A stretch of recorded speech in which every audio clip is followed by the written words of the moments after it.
दोस्तों नमस्कार। हरियाणा की राजनीति में एक बहुत बड़ा उठाफटक जो हुआ है, हरियाणा की राजनीति का एक बड़ा परिवार इसने फिर से करीब करीब 10 सालों बाद जो है वो घर वापसी की है। और आप सबको पता है जिनकी मैं बात कर रहा हूँ, चौधरी वीरेंद्र सिंह का परिवार।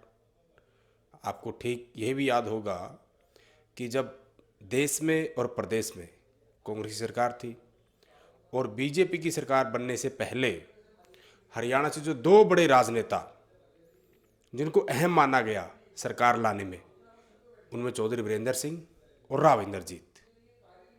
चौधरी वीरेंद्र सिंह के बेटे ब्रिजेंद्र सिंह जो कहीं ना कहीं अपनी नौकरी छोड़कर आए, उनको फिर टिकट मिला और हिसार संसदीय क्षेत्र से वो बीजेपी के सांसद बने। लेकिन उन्होंने जो है वो इस्तीफा दे दिया है और वो कांग्रेस में शामिल हो चुके हैं। बीजेपी से इस्तीफा देने के साथ साथ उन्होंने सांसद का भी जो कहीं ना कहीं उनके पद से भी सदस्यता से इस्तीफा दे दिया है।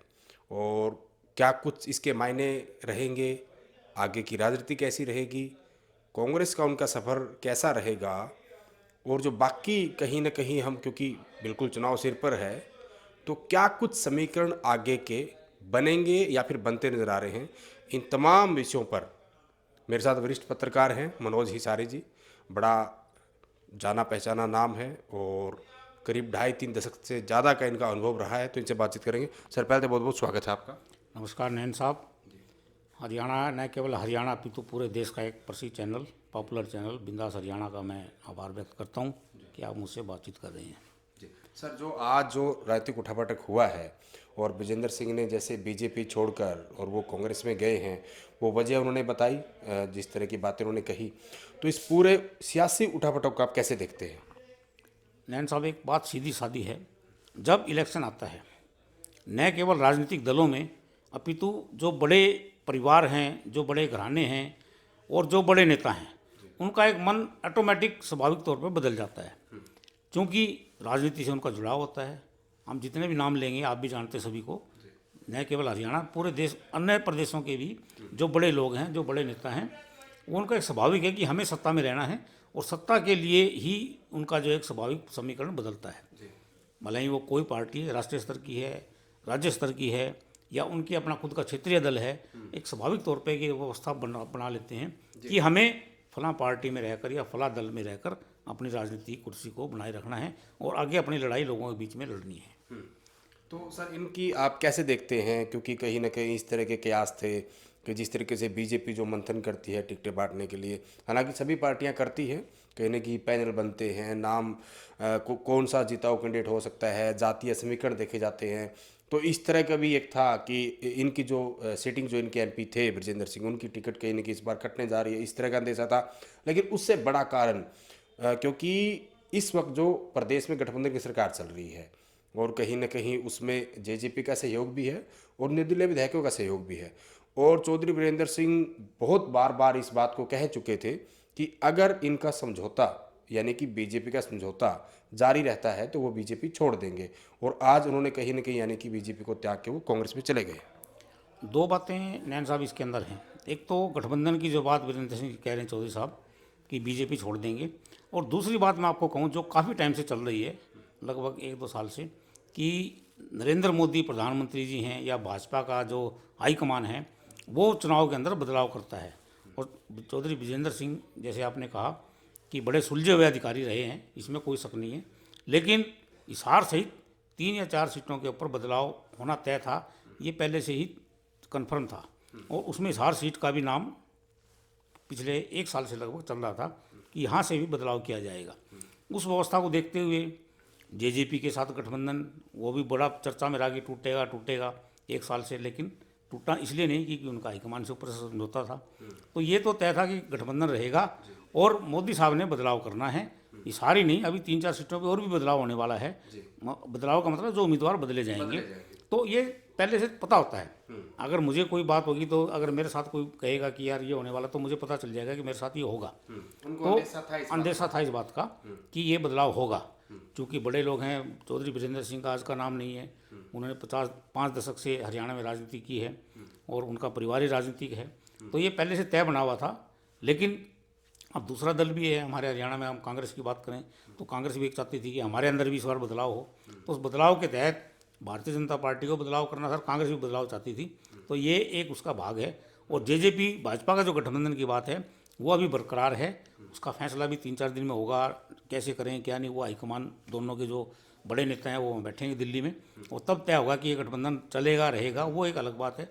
लेकिन ये अंदेशा इस हार का था कि इस हार की सीट बदलेगी। तो सर इसको क्या हम इस तरीके से भी देख सकते हैं, क्योंकि जिस तरीके से चौधरी वीरेंद्र सिंह परिवार में और अजय सिंह चौटाला परिवार में, यानी कि जेजेपी के साथ और वीरेंद्र सिंह के साथ वाक युद्ध जो है वो लंबे समय से चलता आ रहा है, एक दूसरे के खिलाफ बयानबाजी करना, ये कहना कि यहाँ से नहीं लड़ेंगे, या फिर कहीं ना कहीं इनकी जो ज़मीन खिसक गई है राजनीतिक, चाहे उचाना की वो बात करें, या इस तरह की जो बातें दोनों परिवारों में रही। और जिस प्रकार दुष्यंत चौटाला ने भी बार बार बयान दिया कि वो कहते रहते हैं तारीख पे तारीख लेकिन छोड़ते नहीं, लेकिन उन्होंने छोड़ दिया है, तो क्या हम इसको दुष्यंत चौटाला की राजनीतिक जीत माने? नहीं, हार जीत इसके अंदर मैं नहीं मानता कि हार जीत किसकी है मतलब किसकी मैं नहीं। चुनावी जीत की नहीं बात कर रहा, सिर्फ राजनीतिक हार जीत। हाँ, मैं राजनीति की बात कर रहा हूँ। मतलब मैं मेरे सवाल का थोड़ा और संशोधन कर दूं कि क्या दुष्यंत चौटाला ने उनको ऐसा इनसिक्योर फील कराया इस तरीके का कि उनको आगे आने वाले समय में दिक्कत हो सकती है? नहीं, मैं इसमें आपका इस सवाल का जवाब दे रहा हूँ, ये राजनीतिक हार जीत नहीं है, ये मायने हैं गठबंधन की हाईकमान से। जब आपको पता है जेजेपी का जब गठबंधन हुआ था अमित शाह जी के आवास पर, और भी बड़े नेता थे उसमें, ये उनमें तय हुआ था। उस समय हरियाणा का कोई नेता उसमें, चौधरी वीरेंद्र सिंह है या कोई भी हैं दूसरे, वो उसमें इन्वॉल्व नहीं थे, सीधी सीधी बात हाईकमान से तय हुई थी। हाईकमान चाहे अमित शाह जी हैं चाहे कोई भी हैं, अनुराग ठाकुर हैं, हाँ वो आप जानते हैं सारा। लेकिन ऐसे ही गठबंधन कब चलेगा, कब तक चलेगा, नहीं चलेगा कैसे, वो हाईकमान के अंदर ही तय होना है। लेकिन अगर हम राजनीतिक परिवारों की बात करें तो चौधरी देवीलाल परिवार आप भी जानते हैं, 79 से अगर आरएसएस की बात करें या भाजपा की बात करें तो जुड़ाव उनका वहाँ है। आप देखेंगे 87 के अंदर जो सरकार बनी चौधरी देवीलाल की, अगर हम कहें बाद में चौधरी प्रकाश चौटाला की सरकार बनी तो भाजपा उसमें साथ रही थी, चौधरी बंसीलाल के साथ भी थी, ये तय है। लेकिन चौधरी वीरेंद्र सिंह एक लंबे समय से कांग्रेस में थे, कांग्रेस में रहे हैं, 2014 में जरूर आए हैं वो, और भाजपा ने उनको राज्यसभा में भेजा और मंत्री बनाया।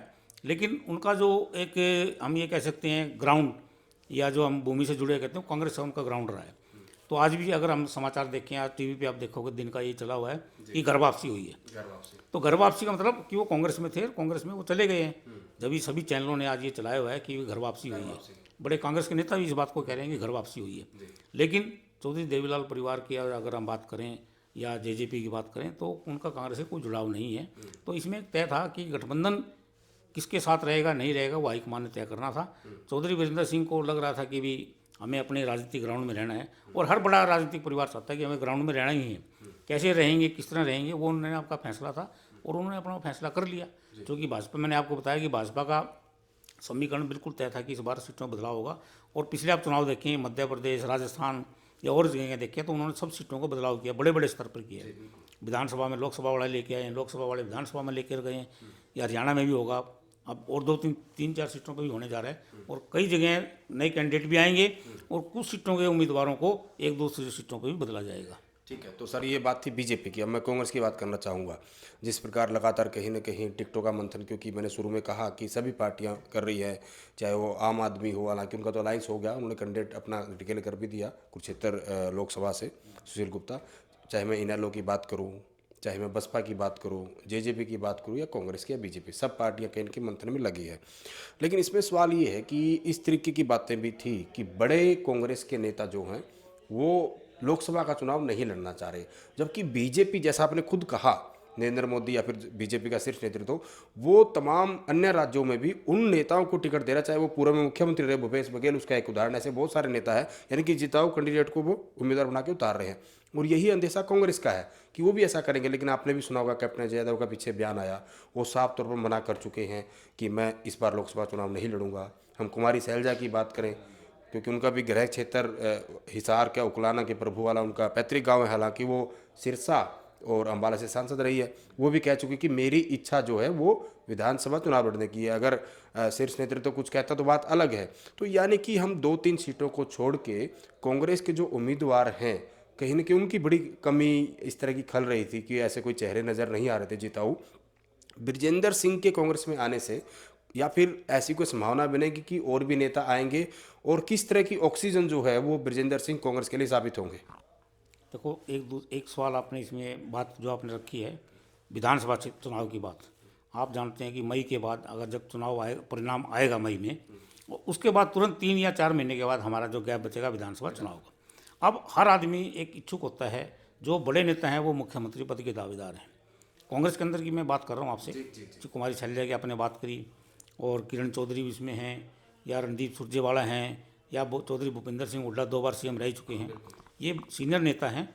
अजय यादव जी भी हैं।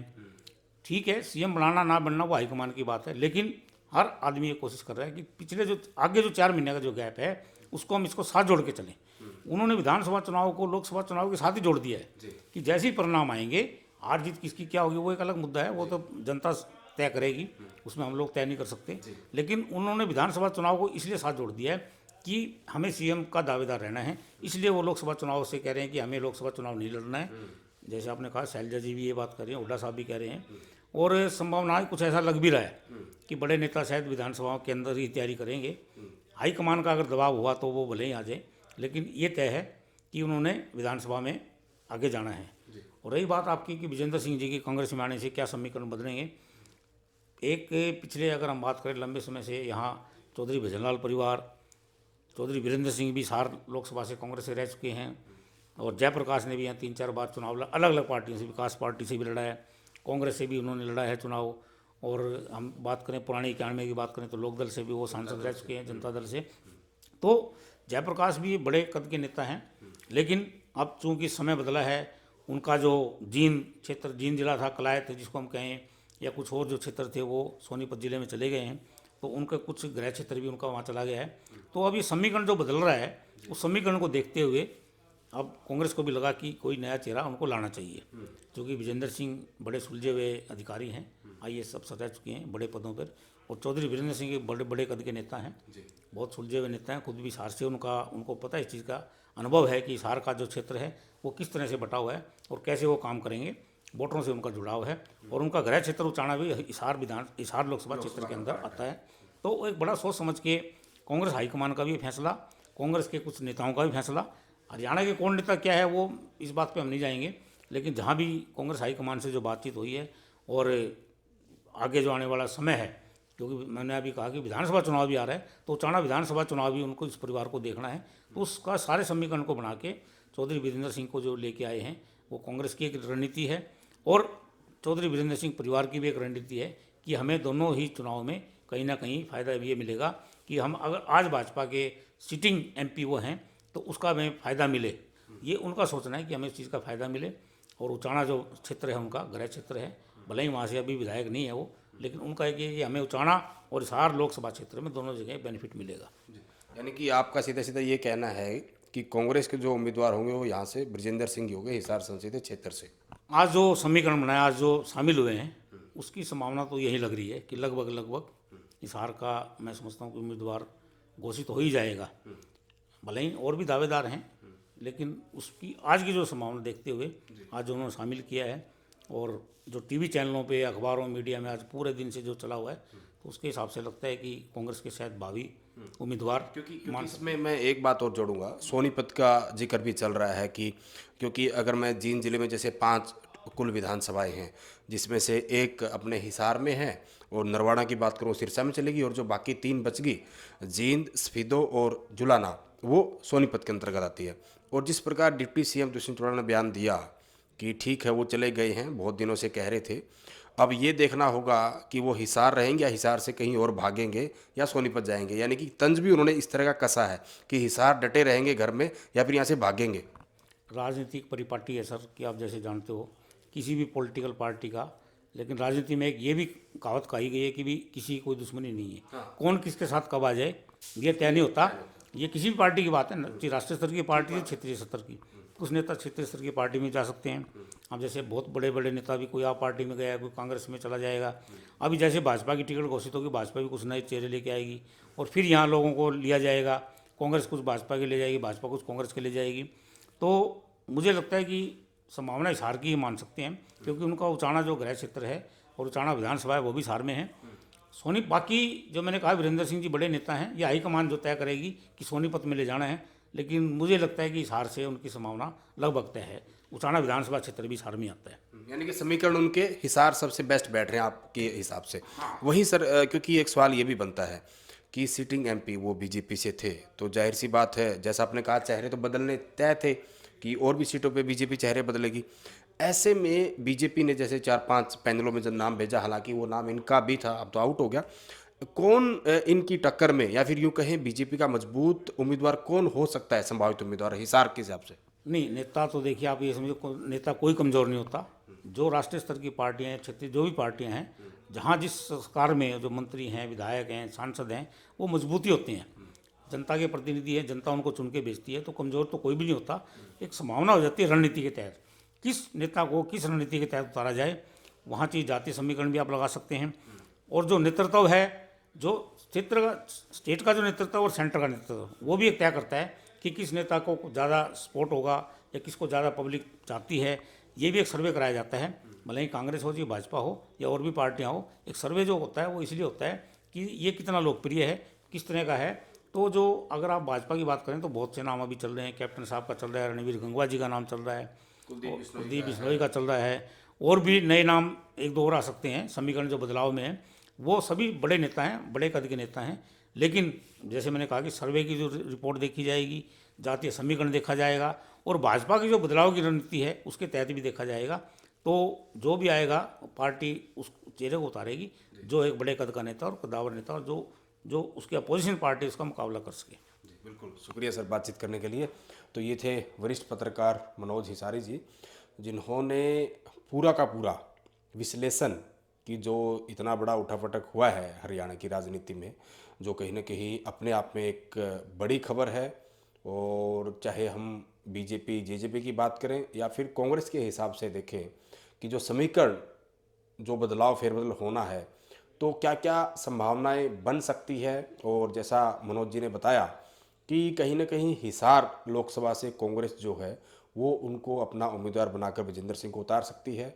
और आपको क्या लग रहा है, क्योंकि आप जनता है, विजेंद्र सिंह को कहाँ से चुनाव जो है वो कांग्रेस लड़वा सकती है, कौन सी सीट उनके लिए ठीक रहेगी, और चौधरी वीरेंद्र सिंह परिवार की आगे की राजनीति के मायने क्या होने वाले हैं। क्योंकि पहले ये बीजेपी में थे, अभी पिछले 10 साल, उससे पहले कांग्रेस में थे, और फिर से दोबारा घर वापसी, जैसा इन्होंने कहा, घर वापसी यानी कि कांग्रेस में आ गए हैं। और ख़ासकर उचाना को लेकर, क्योंकि सीधा सीधा फाइट जो है इन दो परिवारों की रही है हमेशा। चाहे मैं बात करूं शायद 1982 या 84 में ओम प्रकाश चौटाला को हराया था चौधरी वीरेंद्र सिंह ने, जब वो पहली बार हिसार से जब सांसद ने, तो बहुत बार की। और चौधरी वीरेंद्र सिंह भी बहुत बार मतलब गिनाते हैं कि इनका और मेरा 5 बार का मुकाबला हुआ है, 3 बार मैं जीता हूँ, और ये वो सारी की सारी बातें। तो ऐसे में उचाना को लेकर क्या होने वाला है और हिसार लोकसभा को लेकर क्या होने वाला है, और क्या ये फैसला सही था विजेंद्र सिंह का बीजेपी छोड़कर कांग्रेस में आना, और जेजेपी का इसमें आगे क्या कुछ रोल रहेगा, आगे की राजनीति कैसी रहेगी, तो तमाम की तमाम बातें आपको, क्या कुछ आप इस बारे में समझते हैं और क्या कुछ आपके विचार हैं, वो भी कमेंट बॉक्स में आप ज़रूर लिखें।